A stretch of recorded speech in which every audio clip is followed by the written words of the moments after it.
Buenas tardes. Quiero invitarles a leer Isaías capítulo 2. Isaías capítulo 2, versículo 6. Vamos a leer dos porciones. Isaías capítulo 2, versículo 6 y después 2 Timoteo capítulo 2. Eso es lo que vamos a leer ahora por ahora. Dice así Isaías capítulo 2, versículo 6. Pues tú has desechado a tu pueblo, la casa de Jacob, porque están llenos de supersticiones traídas del oriente y de agoreros como los filisteos, y pactan con hijos de extranjeros. Su tierra está llena de plata y oro, sus tesoros no tienen fin. También está su tierra llena de caballos y sus carros son innumerables. Además, su tierra está llena de ídolos, y todos adoran la obra de sus manos, y lo que fabricaron sus dedos. Y se inclina el hombre y el varón se humilla, por tanto, no los perdones. Ahora les invito a leer 2 Timoteo. Vamos a estar en esos dos pasajes, así que no lo pierdan. 2 Timoteo, capítulo 2, versículo 1. Tú pues, hijo mío, revístete de poder en la gracia que es en Cristo Jesús. Y lo que has oído de mí ante muchos testigos, eso encarga a hombres fieles que sean idóneos para enseñar también a otros. Tú pues sufre penalidades como buen soldado de Jesucristo. Ninguno que está alistado como soldado se enreda en los negocios de la vida, a fin de agradar a aquel que lo tomó por soldado. Y también el que lucha como atleta no es coronado, sino lucha de acuerdo con las normas. El labrador se esfuerza, debe ser el primero en participar de los frutos. Considera lo que digo y el Señor te dé entendimiento en todo. Hasta ahí la lectura de la palabra del Señor.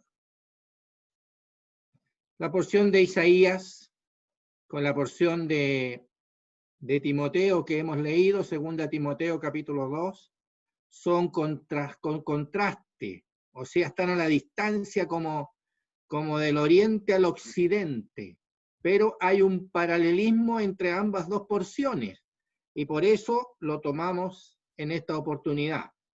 Vamos a tener que tomar la parte de Isaías, por ejemplo, y compararla con una parte allá en Timoteo, y así hasta completar el estudio. Tenemos que decir que aquí en Isaías, donde estamos, la porción que está aquí es una porción, la gente que está ahí, la casa de Jacob, están desechados, o sea, ellos están para ser juzgados. Aquí en la profecía está hablando de ese juicio. Dice, pues tú has desechado a tu pueblo. Ese desechado dice que es empujado hacia afuera. Tú has empujado hacia afuera, desechado a tu pueblo, la casa de Jacob. Y agrega las razones. ¿Cuáles son las razones? Una, están llenos de supersticiones traídas del oriente y de agoreros, como los filisteos, y pactan con hijos de extranjeros. Eso sería una primera razón dada con mucho detalle. La segunda razón, su tierra está llena de plata y oro y sus tesoros no tienen fin. La tercera razón, también está su tierra llena de caballos y sus carros son innumerables, carros de guerra, caballos para la batalla, carros de guerra. Y octavo dice el capítulo del versículo 8, además tu tierra está llena de ídolos y todos adoran la obra de sus manos y lo que fabrican con sus dedos. Esas son las razones por las cuales en la casa de Jacob está bajo juicio, totalmente enjuiciada. Ahora, cuando leemos nosotros lo de Timoteo, nosotros encontramos el paralelismo, pero a la distancia del norte al sur o del este al oeste. Dice así: lo que has oído de mí ante muchos testigos, eso encarga a hombres fieles, que sean idóneos para enseñar también a otros. Tú pues sufre penalidades como buen soldado de Jesucristo. Eso sería el primer paralelo. El segundo paralelo sería: ninguno que está alistado como soldado se enreda en los negocios de la vida a fin de agradar a aquel que lo tomó por soldado. Y ahora el tercer paralelo sería: y también el que lucha como atleta no es coronado, sino lucha de acuerdo a las normas. Y el último sería el versículo 6, que dice: el labrador que se esfuerza debe ser el primero en participar de los frutos. Hasta ahí tenemos los paralelos. Ahora saquemos las lecciones. Vamos a decir primero que Isaías, cuando coloca sus temas, va colocando frases que en el original por lo menos eran facilitas. Todas son frases básicas. Y sucede que él quiere que nosotros aprendamos bien esas verdades, entonces coloca una frase, más la otra frase, más la otra frase, y entonces él recopila o acopia frases fáciles para que nosotros captemos la lección de fondo. Dice así: ¿por qué lo desecha? Porque están llenos de supersticiones traídas del oriente. Esa palabra supersticiones no está en el original, aquí yo lo tengo en cursiva. La versión anterior, la versión antigua de la Reina Valera, está en cursiva. Pero se ha traducido así: supersticiones, se ha traducido prácticas, se ha traducido costumbres, y podría no traducirse y decir porque están llenos del oriente, o sea, de las cosas del oriente, y están llenos. 4 veces aparece la palabra llenos, y eso es lo que hace la diferencia entre concepto a concepto. 4 veces la palabra llenos, y entonces dice: están llenos de cosas traídas del oriente, costumbres, prácticas, supersticiones, ideas, y eso es lo que hace que sean rechazados, tanto que el juicio está sobre ellos a causa de que las ideas del oriente invadieron, no los ejércitos, las ideas invadieron a la casa de Jacob.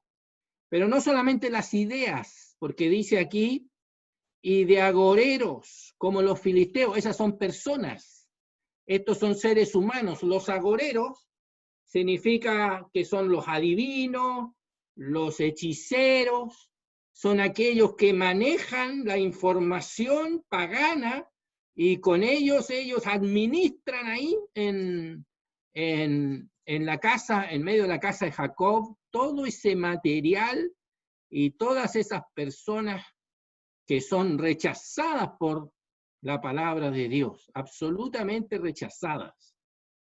Y después agrega: y pactan con hijos de extranjeros. Quiere decir que ellos se asocian, se emparentan, ellos de alguna manera viven una vida común. Los del oriente con la casa de Judá. Todo eso para Dios es abominación, rechazo total. El juicio viene por esa razón, aquí, en este caso, este es el primer juicio, y viene por esta razón. Y ahora veamos que el cristianismo es totalmente distinto, muy diferente, y el apóstol Pablo nos dice así.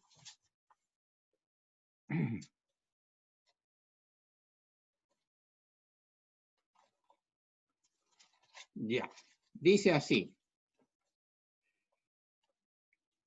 Lo que has oído de mí ante muchos testigos, eso encarga a hombres fieles que serán idóneos para enseñar también a otros. Tú pues sufre penalidades como buen soldado de Jesucristo. El tema de enseñanza que el apóstol Pablo le da a Timoteo para que él lo traspase, para que él lo cuide, lo proteja e insista, es solamente eso, lo que has oído de mí ante muchos testigos. Esto significa que Pablo venía enseñando este tema y Timoteo era un observador, un estudiante de los discursos de Pablo que los hacía en distintas partes y muchas personas habían escuchado y Timoteo tiene que haber escuchado varias veces y escuchó el volumen total de la enseñanza apostólica. La apostólica de Pablo, o sea, como que uno diría aquí desde Romano hasta esta epístola, la segunda a Timoteo. Todo eso tiene que haberlo él escuchado y él estaba clarito de cuál era la doctrina que él tenía que cuidar, que él tenía que favorecer, que él tenía que enseñar, que él tenía que proteger. Y dice, lo que has oído de mí ante muchos testigos. Esto dice, esto encarga a hombres fieles que sean idóneos para enseñar también a otros. Él tenía ese encargo, esa responsabilidad de hacer que lo que Pablo le había enseñado y lo había enseñado a Timoteo delante de tantos testigos, entonces eso era el encargo que tenía Timoteo desde del apóstol Pablo. Y él tenía que enseñarlo y tenía que buscar a los hombres que fueran fieles, confiables y además idóneos, que significa adecuado, que significa que esos eran competentes. Tenía que buscar a esas personas que debían transmitir este legado de doctrina del apóstol Pablo a los que seguían. O sea, para el apóstol Pablo, no eran cosas traídas del oriente, no eran cosas, ideas del mundo, no eran cosas de la sabiduría humana, eran cosas de la sabiduría divina. Cosas, dice, cosas que ojo no vio, ni oído oyó, ni han subido en corazón de hombre, son las que Dios ha preparado para los que le aman, lo dijo el apóstol Pablo. Entonces él hace una diferencia radical entre lo que es la sabiduría de Dios y lo que es la sabiduría del mundo. Y entonces ellos tenían que anunciar, Timoteo debía anunciar y velar porque se anuncie la doctrina oculta, la doctrina en misterio, la doctrina que ninguno de los príncipes de este siglo conoció, porque si la hubieran conocido nunca habrían crucificado al Señor de gloria. Y tenía que desechar totalmente la sabiduría humana. Entonces, aquí decimos lo siguiente. La doctrina cristiana es una doctrina exclusiva, una doctrina que debe mantenerse en su pureza, que no tiene que ser mezclada con la sabiduría de este mundo, tiene que ser absolutamente aparte y separada. La doctrina que se nos ha encargado por medio aquí del apóstol Pablo es la doctrina pura del evangelio completo, de toda la doctrina que él enseñó, de la iglesia, etcétera, todas las verdades que tenemos desde las cartas de Romanos hasta la segunda Timoteo. Eso tenía que ser.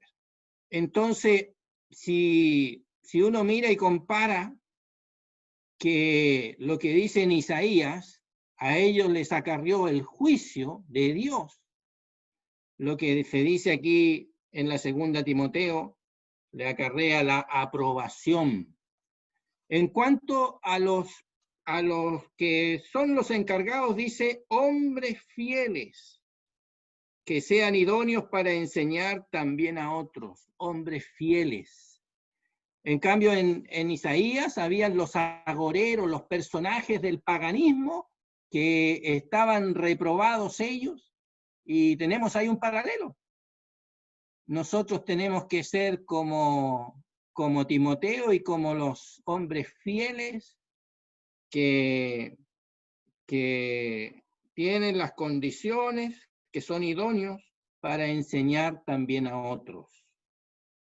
También se habla en esa porción de Isaías, que algunos pactaban con los hijos de los extranjeros, se relacionaban con ellos. Seguramente eso era para facilitar todo el traspaso. Ellos tenían ventajas con esas asociaciones, y a Timoteo se le dice que él sufra penalidades como buen soldado de Jesucristo. Se va a tener que quedar separados de aquellos que son paganos, de aquellos que enseñan fuera de la doctrina cristiana. Se va a tener que quedar separados de ellos, y eso le va a traer sufrimiento. Entonces le dice: sufre tú como buen soldado de Jesucristo. Quiero decir algo un poquito del versículo 1, dice: tú pues, hijo mío, revístete de poder en la gracia que es en Cristo Jesús. Lo que está diciendo en el versículo 1 es que para todo lo que sigue, el versículo 2 en adelante, hay asociado a nuestra posición en Cristo una gracia, la cual nos fortalece y tiene que fortalecernos para poder nosotros llevar adelante el cometido de hacer cumplidamente el respaldar, el proteger, el enseñar, el custodiar la doctrina que se nos ha encargado, esa doctrina pura, esa doctrina separada de todas las influencias, costumbres, prácticas y supersticiones y toda la cosa que es fuera de Dios, fuera de la palabra de Dios. Y entonces, para poder sufrir las penalidades, ellos tenían cada uno de nosotros tiene ese fortalecimiento que viene por nuestra posición en Cristo. Ahora, ¿cómo uno absorbe este fortalecimiento? Primero, porque estoy en Cristo, lo dice Filipenses, de modo que si alguno está en Cristo, lo dice Filipenses, todo lo puedo en Cristo que me fortalece. O sea, por el hecho de estar en Cristo, yo tengo acceso a un fortalecimiento, y con eso todo lo puedo por medio de ese fortalecimiento. Puedo vivir la soledad, puedo vivir las penalidades, los sufrimientos, puedo llevar adelante la tarea que llega a ser titánica de mantener la doctrina apostólica, para que esa sea conservada, porque de eso depende que los que creen reciban la salvación con gloria eterna, como dice un poquito más abajo. Entonces no es que nosotros no estemos fortalecidos, no tengamos provisión divina, la tenemos. Pero ahí está. Tenemos que nosotros reconocer. Entonces tú, hermano, hermana, si piensas llevar adelante una doctrina mezclada, hay un hermano que decía las mezcolanzas, entonces tú no estarás agradando a Dios. Tú no eres esa persona fiel e idónea para enseñar a otros. Y esto debe ser desde principio a fin, desde la escuela dominical hasta el ministerio de la palabra y el ministerio público. Tiene que ser conforme a la doctrina, tiene que ser mantenida la doctrina en su integridad, porque para eso tenemos ese fortalecimiento que tenemos en Cristo, y para eso tenemos la instrucción, y para eso nosotros hemos sido llamados a sufrir penalidades como buen soldado de Jesucristo. Este es el primer contraste que aparece entre lo que tenemos en Isaías y lo que tenemos acá. Si uno vuelve a Isaías lo que quiere es que uno tome cada una de las frasecitas de ese versículo y lo ponga en su mente y lo aprenda y no se olvide. Eso es lo que quería que ocurriera en aquellos que estaban escuchando en aquella época. Entonces él les dice así: porque están llenos de supersticiones traídas del oriente, o sea, el lado oriente de Israel. Traían todas esas supersticiones de Babilonia, de los que estaban cerca y de los que estaban más lejos, pero eran del oriente. Entonces está diciendo ahí, llenos estaban de las supersticiones del oriente, de las costumbres del oriente, de las prácticas del oriente, de las cosas del oriente. Dejémonos del oriente. El oriente no tiene que influenciar la doctrina cristiana. Y después dice, y de agoreros, como los filisteos, eso era del occidente. O sea, había una invasión mucho más que militar, había una invasión ideológica, había una invasión de personajes que manejaban el paganismo dentro de la casa de Jacob. Entonces, y de agoreros como los filisteos. Y después también dice, y pactan con hijos de extranjeros, o sea, le daban la hija de Jacob, la hija de la casa de Jacob, se la daban a un extranjero, y se casaban, y hacían negocios, y hacían sociedades, y hacían centros de cultura, y deberíamos irritarnos de que ese tipo de mezcla ocurría en la casa de Jacob, y por desgracia ocurre también en el cristianismo, o en la cristiandad. Y a veces tenemos que lamentar también en la asamblea. Tenemos que revisar y estar atentos a eso, porque para Isaías eso era motivo de juicio. O sea, no solamente no era aprobación, sino que era juicio. Y nosotros no solamente tenemos que evitar el juicio, sino que ser aprobados. Y para ser aprobados tenemos que ser fieles a la enseñanza del apóstol Pablo. Tenemos que ser fieles ahí. Lo que has aprendido de mí, eso encarga. No encargues otra cosa. Encarga eso. Lo que has aprendido de mí, la doctrina apostólica. Oiga, hermano querido, tenemos una riqueza tremenda en la doctrina apostólica que vamos a estar nosotros mirando la sabiduría humana. Eso sería escandaloso. Nosotros tenemos la doctrina apostólica y tenemos que conservarla en toda su integridad y en toda su pureza. Lo segundo, vamos al segundo punto. Dice, su tierra está llena de plata y oro, sus tesoros no tienen fin. O sea, la casa de Judá se dedicó a fomentar, a crecer, a acumular, dice, la plata y el oro, y sus tesoros no tienen fin. Su tierra, dice, está llena de plata, llena de oro, llena de tesoros que no tienen fin, no se pueden ni contar. Entonces, Dios está diciendo que la casa de Judá, esa es la razón del juicio. O sea, no era solamente una razón intelectual como la del versículo 6, sino que una razón material. Ellos se dedicaron a ahondar el billete, se dedicaron al billete. A eso se dedicaron. Si miramos nosotros ahora a Timoteo, dice, versículo 4, 2 Timoteo capítulo 2, versículo 4, ninguno que está alistado como soldado se enreda en los negocios de la vida, a fin de agradar a aquel que lo tomó por soldado.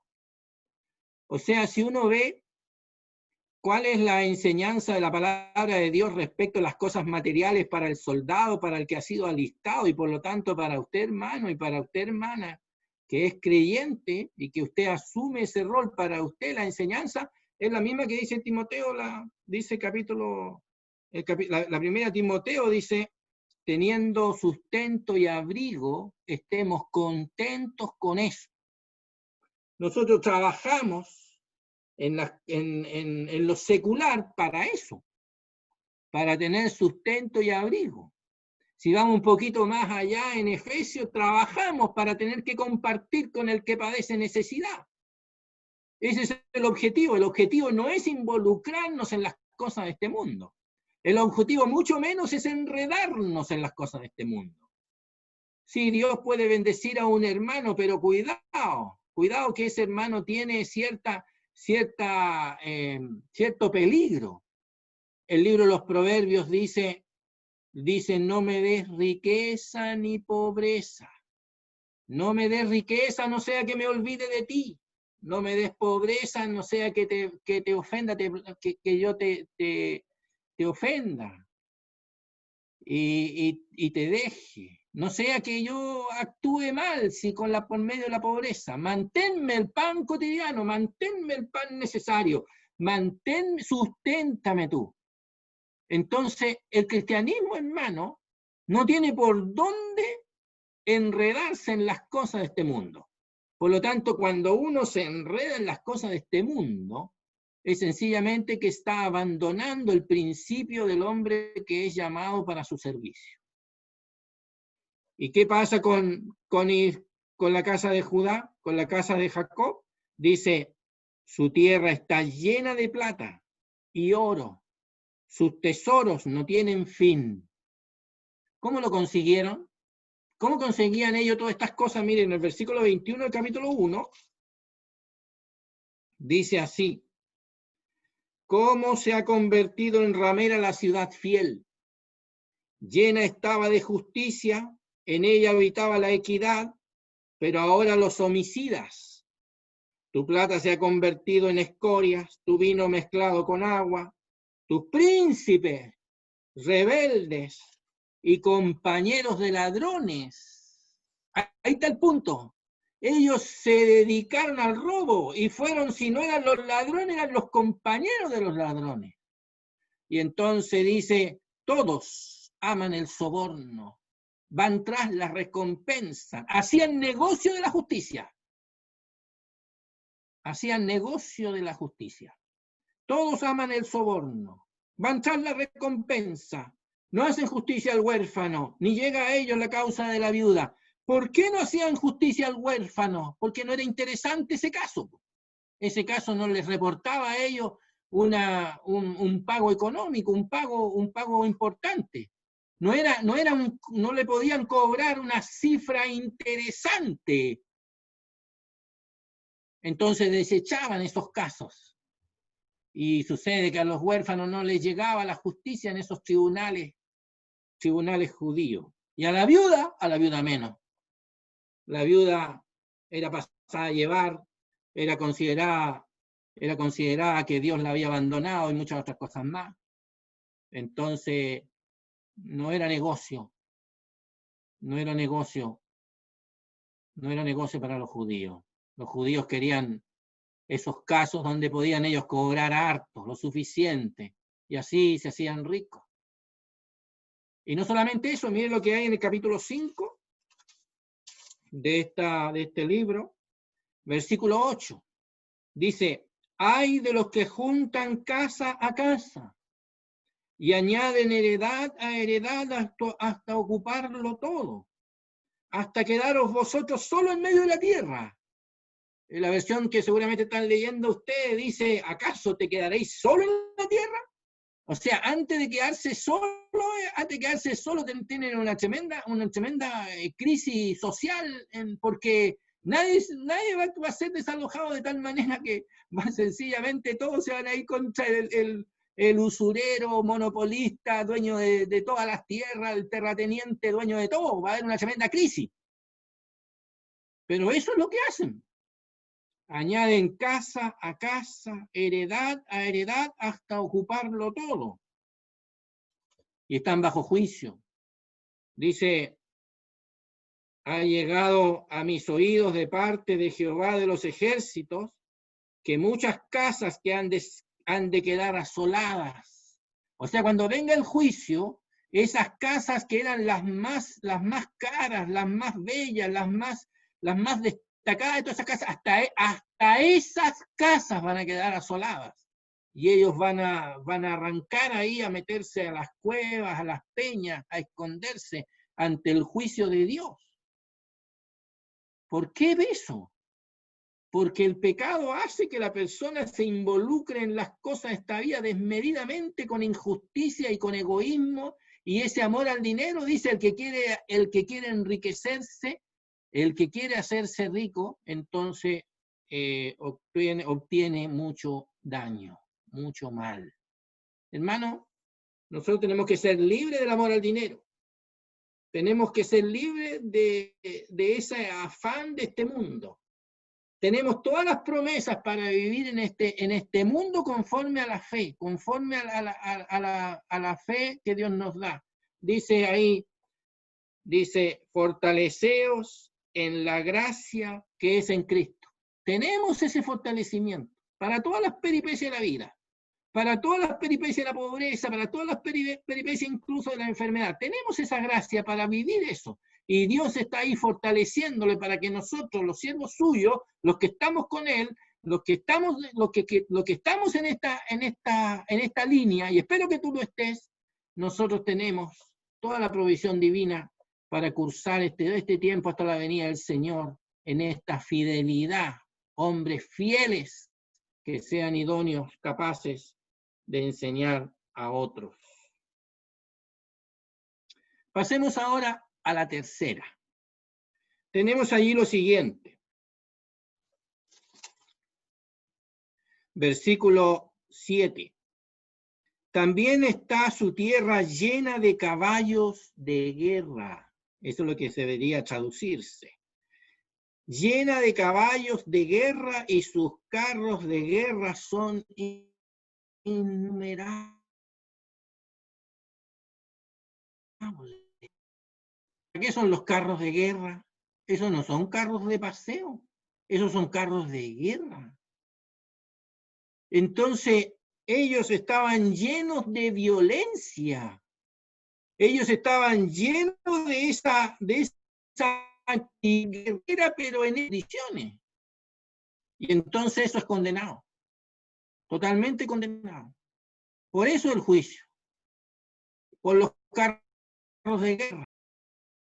Miren lo que dice Timoteo. La epístola de Timoteo dice, también dice el versículo 5, el que lucha como atleta, el que pelea como atleta, no es coronado, sino lucha legítimamente. ¿Cómo tenemos que pelear nosotros? ¿Con armas de guerra? ¿Con violencia? No.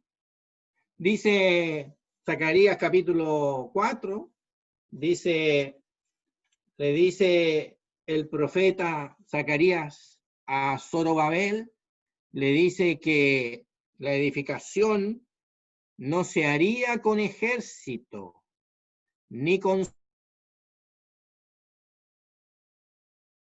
ni espíritu. Ese es el mensaje de Jehová para ellos, el mensaje de Dios para Zorobabel, que no con fuerza, no con caballos, no con jinetes, sino que se haría con mi espíritu. O sea, el Señor nos dio el Espíritu Santo, maravilla de maravilla, hermano, nos dio el Espíritu Santo para llevar nosotros el servicio en el Espíritu, y no de otra manera, y no con otra influencia, y no con otras armas. La violencia tiene que estar erradicada en el pueblo de Dios. No tiene lugar. No podemos vivir peleando. ¿Esas peleas de qué son? Del espíritu. No son del espíritu. El espíritu de Dios no produce ese tipo de pelea tan terrible y horrorosa. Y nosotros tenemos, dice, el que lucha como atleta no es coronado, sino lucha legítimamente. cómo tiene que orar, cómo tiene que actuar, servir al Señor, el soldado de Jesucristo. Mire, yo tengo aquí, estaba pensando en lo que en el capítulo 3. Santiago en el capítulo 3 dice así, versículo 13. ¿Quién es sabio y entendido entre vosotros? Santiago capítulo 3, versículo 13. ¿Quién es sabio y entendido entre vosotros? Muestre por la buena conducta sus obras en sabia mansedumbre. Las obras del sabio es lo que debe ser mostrado. Dice, muestre por la buena conducta sus obras en sabia mansedumbre. Esa es el arma, una arma de la sabiduría. Después dice, pero si tenéis celos amargos, rivalidad en vuestro corazón, no os jactéis ni mintáis contra la verdad. No mientas. El hombre violento miente. El creyente violento miente. Es mentiroso. Porque dice aquí, si tenéis celos amargos y rivalidad en vuestro corazón, no os jactéis, ni mintáis contra la verdad. Hermano, tengo que erradicar toda violencia interna, todo odio. Todo, dice, porque esta sabiduría no es la que desciende de lo alto, es sino terrenal, animal, natural y diabólica. Porque donde hay celos y rivalidades, allí hay perturbación y toda obra perversa. Y entonces dice, pero la sabiduría que es de lo alto es primeramente pura, después es pacífica. Ahí, esa sabiduría tiene esa característica, la pureza, es pacífica. O sea, promueve la paz. El libro de Isaías, el príncipe de paz. Ahí está, el príncipe de la paz.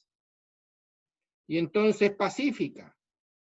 Después dice condescendiente, benigna, llena de misericordia y de buenos frutos. Esa es la sabiduría.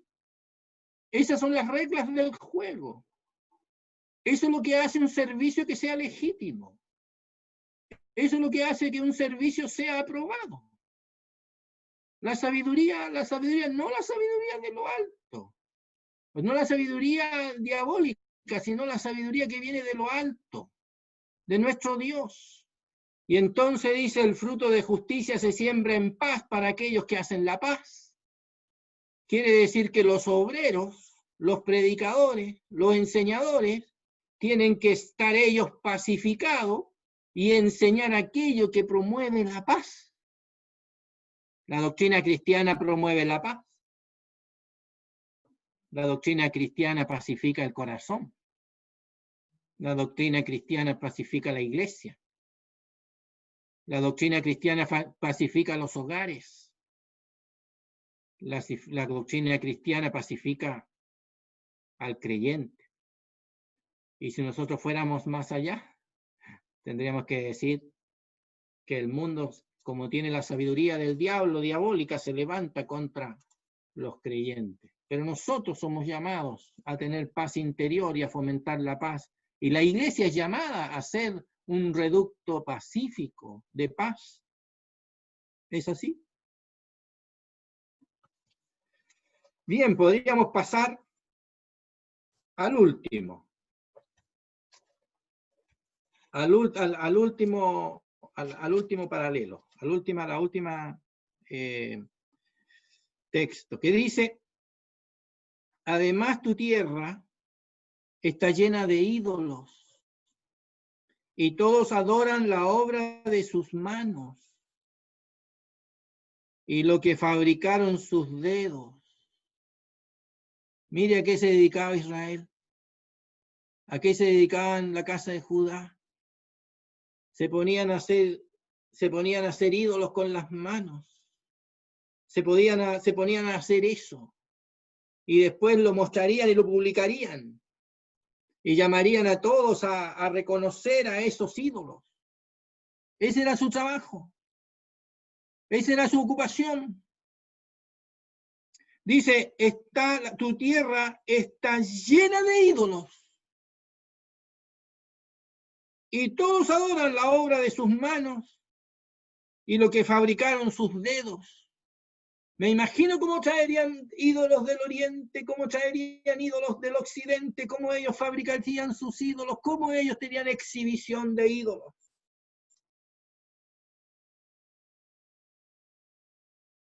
¿Qué tiene que ver eso con el cristianismo? Nada, pero absolutamente. Pero miremos lo que dice Timoteo. El labrador, para participar de los frutos, debe trabajar primero. El trabajo no tiene nada que ver con hacer cosas vistosas, ni cosas para ser exhibidas. No tiene nada que ver con hacer cosas para lucirse, o para ser mostradas, o para que los otros lo aplaudan. Nada de eso. El labrador trabaja en la tierra. El trabajo de la tierra es pesado, tiene que arar, tiene que sembrar, tiene que cosechar, tiene que trillar, tiene que moler. Oiga, Isaías tiene una porción entera sobre ese tema, con la sabiduría de Dios. Claro, la sabiduría donde sale Isaías es en cuanto a los juicios, pero es la sabiduría de Dios para hacer el trabajo, la pega que hay que hacer, pero hay que trabajar, y el trabajo de la tierra es pesado, es muy pesado, y uno tiene que hacerlo, digamos, mirando a la tierra.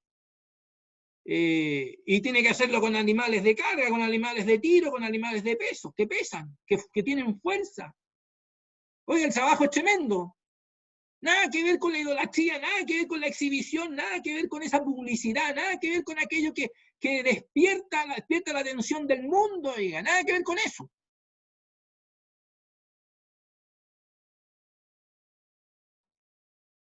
Entonces, tenemos aquí lo que para nosotros es el trabajo aprobado. Para todas estas cosas, el Señor ha provisto la gracia que tenemos en Cristo. Y entonces lo primero que le dice a Timoteo, antes de desplegar todo este llamado, este trabajo que él tiene, le dice, esfuérzate en la gracia que es en Cristo Jesús. O fortalécete, toma fuerzas en la gracia que es en Cristo Jesús. El Señor fortalece al predicador cuando va a predicar. El Señor fortalece al predicador cuando le toca padecer. Fortalece al predicador cuando le toca vivir en una circunstancia, dice Pablo en Filipenses, por todo y en todo he sido enseñado, sé tener abundancia, sé padecer necesidad, todo lo puedo en Cristo que me fortalece. Tiene un fortalecimiento para todas las necesidades de su ministerio, para todas las necesidades de su servicio. Lo tiene todo aquí en Timoteo. O sea, en la segunda Timoteo está mostrando donde lo que se dice en Filipenses tiene su lugar de acción. Y después dice, el que lucha como atleta no es coronado, sino lucha legítimamente. Tenemos que hacer todo bajo las normas, las reglas de la palabra de Dios, las armas del ministerio, la influencia del Espíritu Santo permanente. Tenemos que arreglar nuestra condición con el Espíritu Santo, tenemos que tener esa comunión con el Espíritu Santo en toda la obra. Tenemos que orar unos por otros, tenemos muchas cosas bellísimas y buenas que hacer, pero el Espíritu Santo tiene que estar allí, porque sin el Espíritu Santo la obra va a ser una obra mundana, carnal, que no va a tener aprobación del Señor. Tenemos sí que hacer las cosas, tenemos que luchar como atletas, dice, para poder ser coronados, aprobados y premiados por el Señor en su momento, y tenemos que hacerlo en función del Espíritu Santo. ¿Y el labrador? Oiga, el labrador tiene que predicar el Evangelio. Tiene que llevar el evangelio a todas partes. No lleves otras cosas. Lleva el evangelio. Los hermanos dicen, ¿por qué podemos hacer esto o no podemos hacer esto? Pero hermanos, si la tarea cristiana está dada hace 2000 años, ir por todo el mundo y predicar el evangelio a toda criatura, ¿para qué tú quieres hacer cambios a eso? Hay quienes quieren, parece, enseñar política en medio de la iglesia, oye, enseñar la política, ir a mejorar la política. Eso no tiene nada que ver con ser labrador de la tierra. Oiga, nosotros tenemos una tarea exclusiva, específica, para nosotros. La tenemos. Ir por todo el mundo y predicar el evangelio a toda criatura, dedícate a eso, hermano. Deja todas tus tareas, tu imaginación, las imaginaciones. No sé de qué parte del Oriente salieron esas ideas. Hay que buscar la palabra de Dios y realizarla. Y con eso tenemos tarea de suficiente para estar agotados. Vamos a necesitar el fortalecimiento que la gracia de Dios en Cristo nos da, porque para llevar adelante la tarea que tenemos, la nuestra, imagínense, para llevar adelante esa necesitamos todo el fortalecimiento que viene por el Señor. Imagínense que nos dedicamos a hacer otra cosa que no tenemos nada que ver. Bueno, y tú, mi querido amigo, que tu vida ha estado con puras ideas humanas, que la sabiduría del mundo, la sabiduría de los sabios de este mundo, el Señor dijo, te alabo, Padre, Señor del cielo y de la tierra, porque has escondido estas cosas de los sabios, los entendidos, los has revelado a los niños. Sí, Padre, porque así te agradó. Todas las cosas me fueron entregadas por mi Padre, y ninguno conoce al Hijo sino el Padre, ni al Padre conoce a alguno sino aquel a quien el Hijo lo quiera revelar. Amigo, renuncia a la sabiduría humana. Pero incluso antes de eso reconoce que ahí está la sabiduría del Señor. Y entonces el Señor dice, venid a mí todos los que estáis trabajados y cargados, que yo os haré descansar. Esta es la sabiduría de Dios. Esta es la sabiduría que tú necesitas reconocer. El Señor dijo, después de haber dicho que la sabiduría de este mundo está, que había las cosas de Dios estaban ocultas a la sabiduría de este mundo, totalmente ocultas a la sabiduría de este mundo. Él ha puesto la sabiduría divina delante tuyo. Dice, a los que están cansados y trabajados, venid a mí. Venid a mí todos los que estáis trabajados y cargados, que yo os haré descansar. ¡Qué sabiduría! Esa es la sabiduría divina. La sabiduría que tú necesitas en este momento. Reconocer que tú tienes que venir a Cristo para hallar el reposo, el descanso, la salvación, el socorro divino. Es ahí donde se encuentra. Sabiduría de sabidurías. Maravilla de maravillas. Hay reposo, hay descanso.